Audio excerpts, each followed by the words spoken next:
Also, I'm the second born too, so obviously my mom and dad. So I would be gone. Yeah, I'd be over there, see, duking it out, or hammer and all, or War II helmet. Like, hey, do you want one of these new ones? Nope, yeah. Yeah, Bubba's got his own, you know. We'll make profit. Valerie, you're quiet. Thank you. Here we go. Explain how the French resistance groups helped the Allied powers advancement in Europe to help liberate France. Can you finally explain how Operation Valkyrie? Explain Operation Valkyrie and its significance. There you go. There you go. And tie our flag for making you back. No, absolutely not. She should know who that is. That is way too violent for you to watch. Hold on, what's up? Oh, you weren't here? Why couldn't you show me when I was singing karaoke? Ah, okay. That's fine. I only like the intro. It's only the one. It's not the music.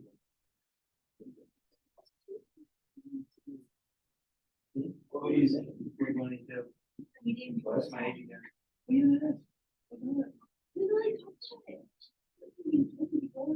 Oh, great.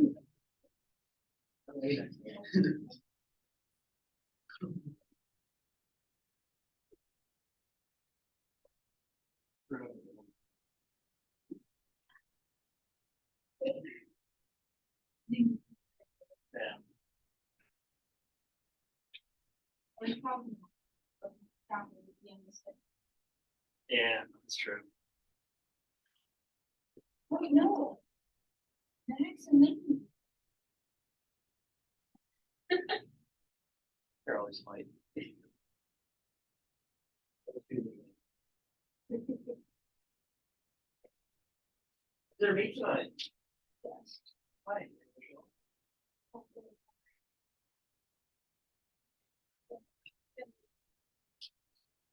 I don't know. It's pretty good. Rain all week. I was saying, it's kind of annoying that it's raining all weekend. I wanted to do something outside. It's good. Hey, hey, hey. Hey, I was talking to them. I was talking to you. You were talking to what? You should talk to no, it shouldn't work. Go. There you go.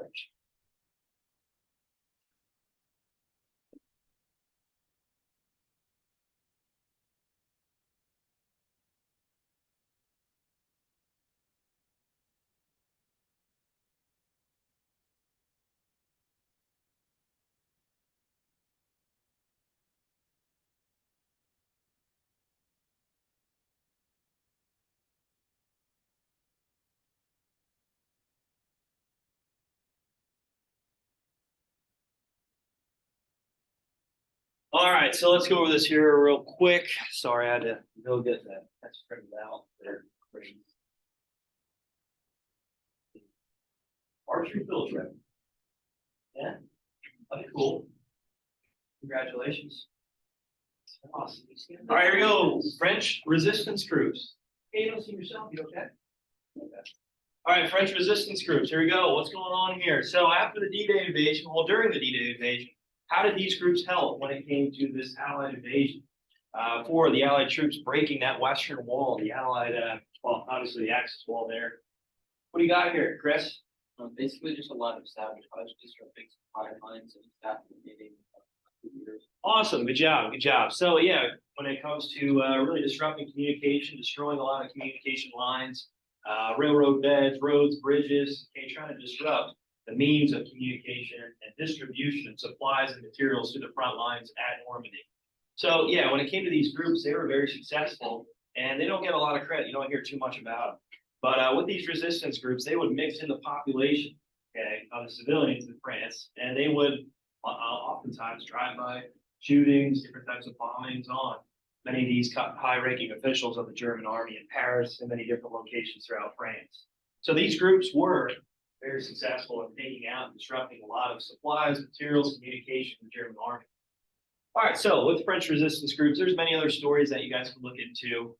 One being the White Rose. If you guys get a chance, maybe check into that. Okay, how these students were really trying to stop the propaganda push of the German Nazi materials to a lot of these students here and a lot of these people within France. And even creating their own forms of newspapers and propaganda to hang all throughout the streets to kind of push for more resistance against the Nazi takeover. So if you guys get a chance, maybe check that out. All right, so Operation Valkyrie, what was this? What was this? Paul, go ahead.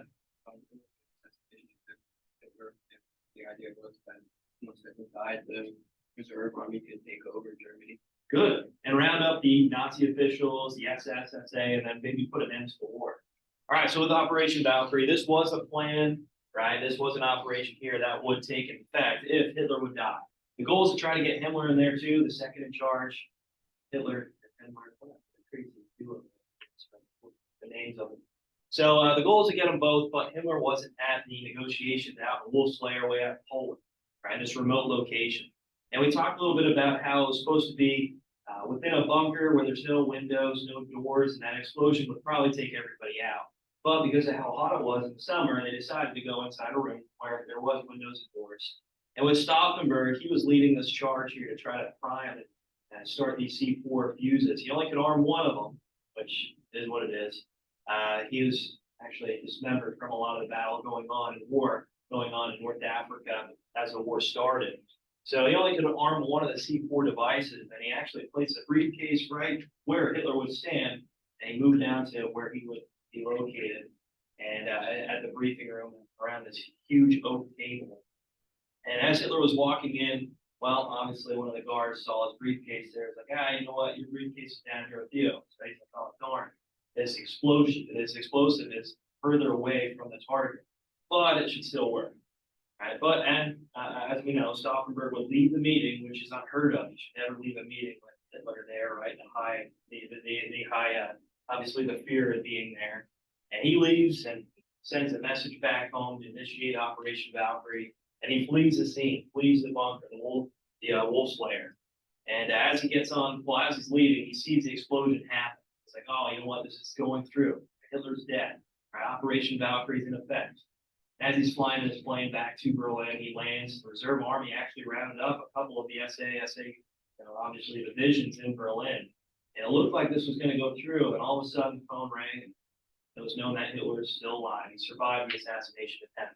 So a lot of these key German officials, Stauffenberg, right, were rounded up and killed by fire range, by hanging, and it's caused a lot more hysteria and paranoia for Hitler. He really didn't know who to trust, and kind of losing his mind towards the end of the war, as he's making a lot of the decisions on the battlefield himself, which, again, we already mentioned, he didn't really have too much when it came to his own strategy and planning of warfare, of his military knowledge.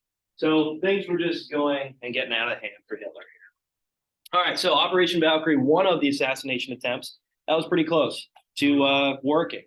And with that, again, he survived. Again, a lot of the explosion was absorbed by the oak table, and he was injured, right? A couple lacerations and to his legs, and the explosion carried up to his body, but he did survive. And he promoted himself as this godlike figure, saying, "Oh, I can never die, and the Third Reich would live on." Jeez, crazy stuff. Crazy stuff. All right, here are terms for today.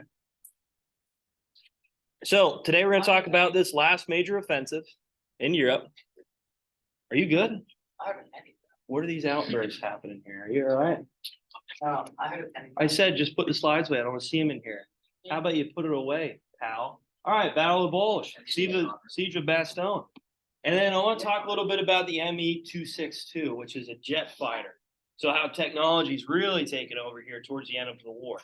And for the Germans, well, things are just limited when it comes to resources, materials to build these jet fighters. So it just came a little too late for them. But there you go.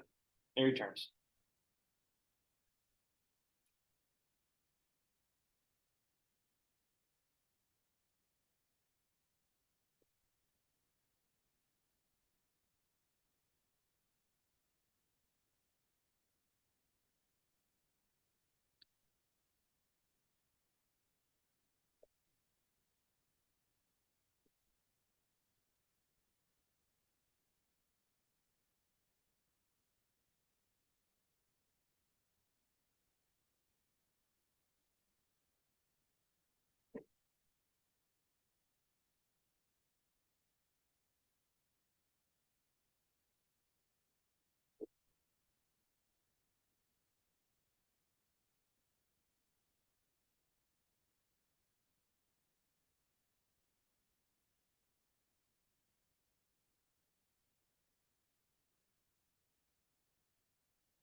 All right, okay, so like I said with the Messerschmitt ME-262, this is just showing that Germany is really more advanced than all the other countries when it comes to their military technology.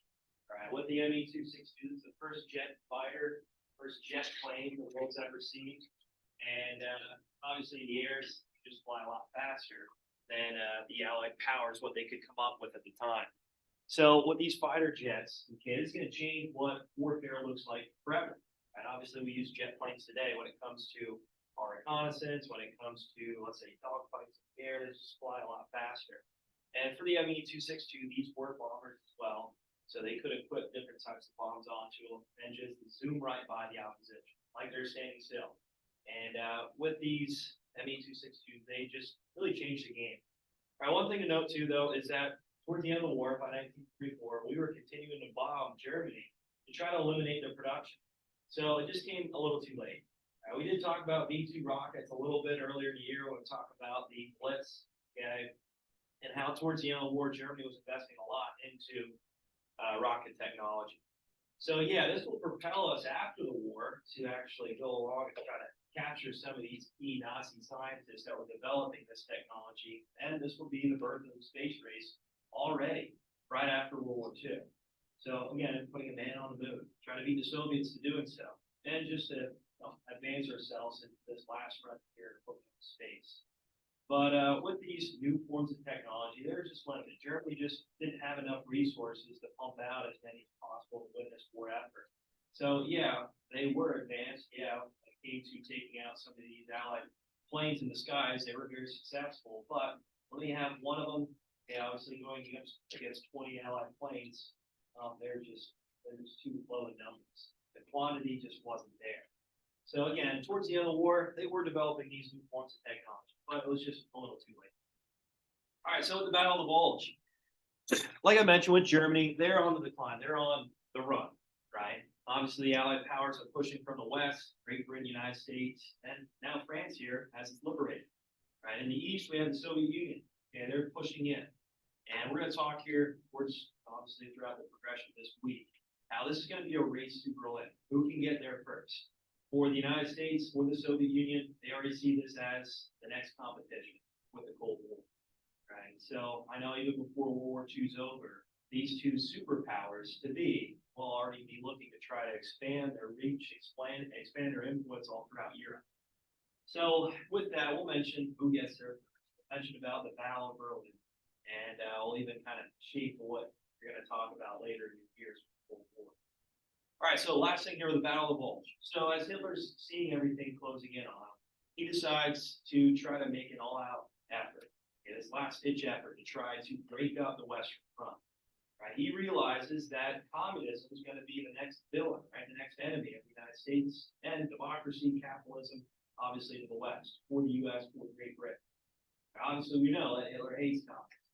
So there's a common trend between the powers. So for Hitler, he's like, oh, you know what? If we can have somewhat of a truce, an alliance here, I wouldn't say alliance, but more of an armistice to break up the fighting in the Western Front, and chances are, well, they can keep the Third Reich and maybe actually convince Great Britain and the U.S. to shift their attention towards the Soviet Union, which sounds crazy. It's unbelievable to think about. But with the Battle of Bulge, it almost worked, this armistice. So the idea was to try to break through the Allied lines coming into the West. Okay. So where did this happen? Well, where did the war start really for the German advancement into France? The Ardennes Forest, right? So we mentioned a little bit about that, even in World War I, the Schlieffen Plan. Right? It was unbelievable for these forces to march through this thick wooded area, right? This thick forest. But they do so. Okay. And Hitler sends all of his resources, really a lot of his manpower, into breaking up this Western Front. So what does that do to the Eastern Front, though? What does that do? It eases it up, right? So this allows the Soviets to push in even further, faster than what obviously the Allied powers expected. But the goal is, the idea here is to expand through Belgium, right? And try to break the forces, Western Front, and try to get as close as possible to the English Channel.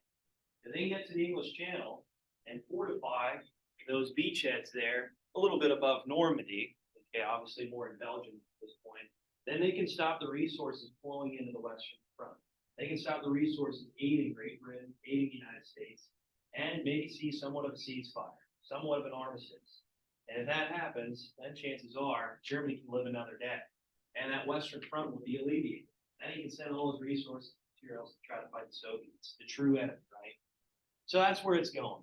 Again, after World War I, we had a Red Scare, right, in the United States.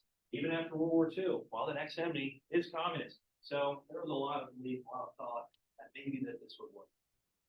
All right, so with the German advancement, it was pretty darn successful at first. That's why they call it the Battle of the Bulge, because when you look at the Western Front, there's a huge bulge that juts out from this German advancement.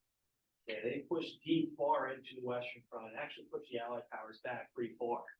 And one of the biggest reasons why is because, well, they're in a thick forest area. It's hard to transport troops, materials, obviously tanks through this type of terrain. Also, it's just unfortunate. It's crazy to think about, but in 1944 in December, it was one of the highest snowfalls that the region's ever seen. So this really halted a lot of the U.S. advancements. And at the same time, it was one of the coldest winters, again, that this area has ever seen, reaching -10, -20 degrees. So we already mentioned a little bit about how that caused an issue for the German tanks over an Eastern Front. So this really caused a pressure for the U.S. to just, I don't know, really endure, to sit through this weather and try to hold on as long as possible, while at the same time taking a lot of fire. And again, with Germany sending everything they have to try to break up this Western Front. Also, you got to think with the snowfall, what does that do to the skies? Well, it kind of alleviates any type of Allied power air pressure, right? So the Air Force, we're pretty much out of commission. So we just had to wait until the skies cleared up. We had to wait until the German, really, offensive just halted.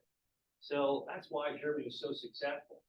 Okay, again, we didn't have any type of use of the air, right? The Allied forces on our plane, we couldn't really see exactly what targets we were looking at.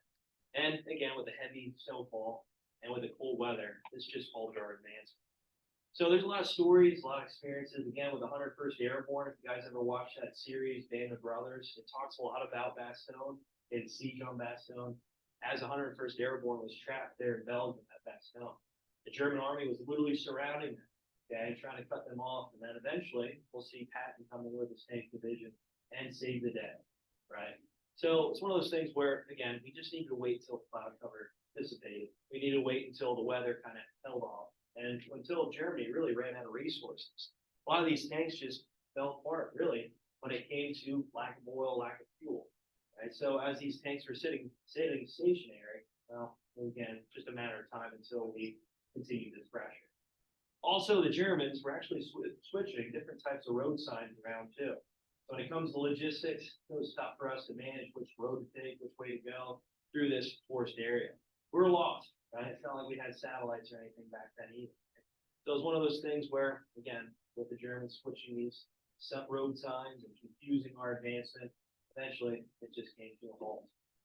All right, so, but anyway, with the Germans, they were pretty successful at first. It looked like this plan was actually going to work. They were going to break through the Western Front and cause somewhat of an armistice between the Allied forces.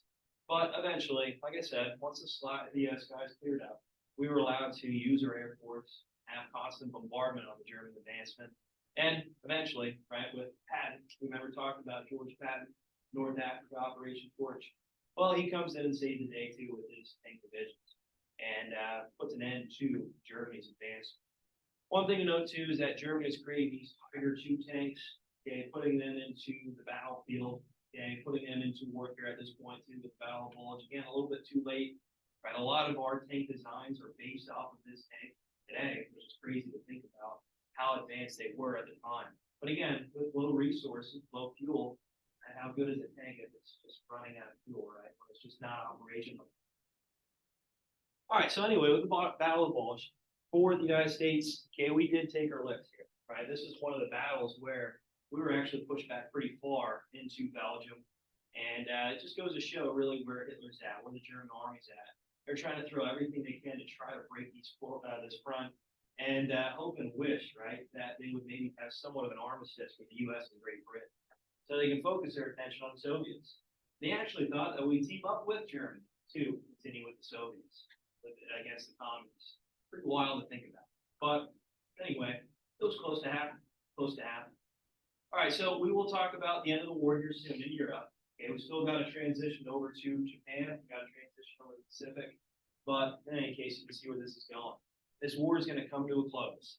And it's perfect timing too, like I said, when we get to the end of the war in Europe, okay, this is happening really right when the anniversary is coming around. So perfect timing, like I tried. All right, is there any questions? Battle of the Bulge. All right, just enough time here.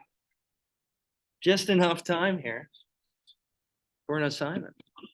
Oh, golly gee. Outside. Put it on the slide. Yep, put it on the slide. Can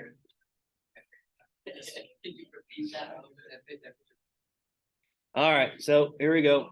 Again, we're coming to a close to this chapter here. And I'm thinking about having these presentations maybe the week before finals. So then you have like pretty much majority of the week to work on them, get them ready to go. And if we do watch the movie, it'll probably be right in that span as well. So you have to find a little bit of time to work on these while we're watching the movie. Because I promised a movie ever since the beginning of the year, and I didn't get around to it. There's a lot of material, obviously, a lot of material. So, yeah, as we're seeing some days free up, working on these presentations, I'll play a movie. Be good. All right, so here's the assignment, Battle of Bulge. You're actually going to read through, actually, you're going to watch this video, which is good. Okay. Simple history, you guys all like that, all right? Maybe. All right. And then you answer the questions that are attached. Read here. Perfect. 6 questions. Not too bad. Not too bad. With 4 minutes left. Yeah, 6. Not bad. Not bad. Perfect. That's a lot of words. But you didn't talk about general, what was his name, Colin or something like that, his response when they